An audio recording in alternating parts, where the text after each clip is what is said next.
When you have exactly 30 days to clear your debts before you are forced onto the street, every problem becomes a math equation. For a man named Michael, the countdown started with a single piece of paper, a bright red eviction notice. He immediately scrolled through gig sites and job boards, but the numbers didn't add up. His resume was empty, and standard employers don't hand out advances on day one. A first paycheck 3 weeks from now wouldn't stop the locks from being changed. The next logical step is to sell your belongings, but Michael lived in a state of minimalist desperation. There were no vintage guitars or designer watches sitting around. His physical living space was entirely stripped of anything holding secondary market value. When you exhaust your physical capital and systemic support is non-existent, mere survival becomes an unaffordable liability. Michael needed cash right now, and he had nothing left to offer. That's when a digital pop-up ad near the bottom of his screen caught his eye. It offered an alternative for the financially desperate, the opportunity to monetize past, unused human experiences for instant cash. The clinic running the ad operated on a simple premise. They paid to harvest your memories, converting abstract emotional energy into fast, guaranteed financial liquidity. The procedure doesn't just copy a file. A sweeping line isolates connections to the subject and severs them, turning the experience's central hub entirely dark. This total neurological purge wipes every trace of the specific person, permanently clearing every shared feeling and identifying fact.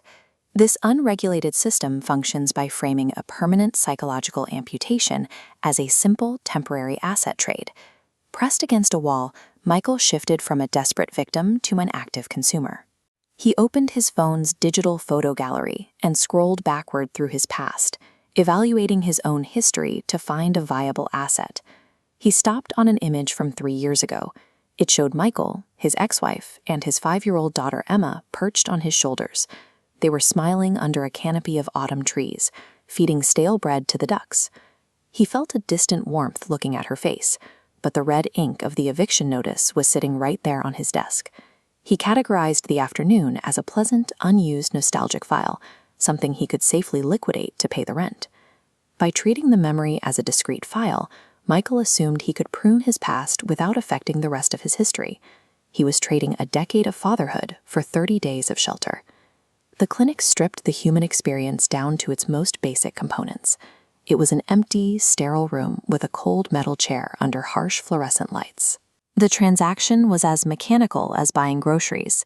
They attached a pair of lightweight electrodes to his temples. There was a soft hum that lasted less than 10 seconds, and the extraction was complete. When he arrived home the next afternoon, a thick manila envelope was waiting on his doormat. It contained enough crisp bills to clear his entire arrears, along with a printed receipt confirming the purge. Michael sank into his couch and let out a massive sigh. The crushing physical weight of poverty lifted off his chest. His rent was paid. He felt entirely fine. The market delivered the promised financial relief, but the price included the very tools he would need to understand what he had sacrificed. You cannot mourn an asset you no longer remember. A few weeks passed. Michael returned to his baseline reality, staggering through his front door after pulling a 12-hour warehouse shift. His muscles ached and his brain was heavy with exhaustion. He dropped his keys on the counter. In the quiet of his isolated apartment, his phone began to buzz. The screen showed an unknown number. When he answered, the voice on the other end was thin, trembling, and breathless. It was Emma. She was panicked, pleading with him, telling him she knew they hadn't spoken in years, but that she urgently needed her father's help.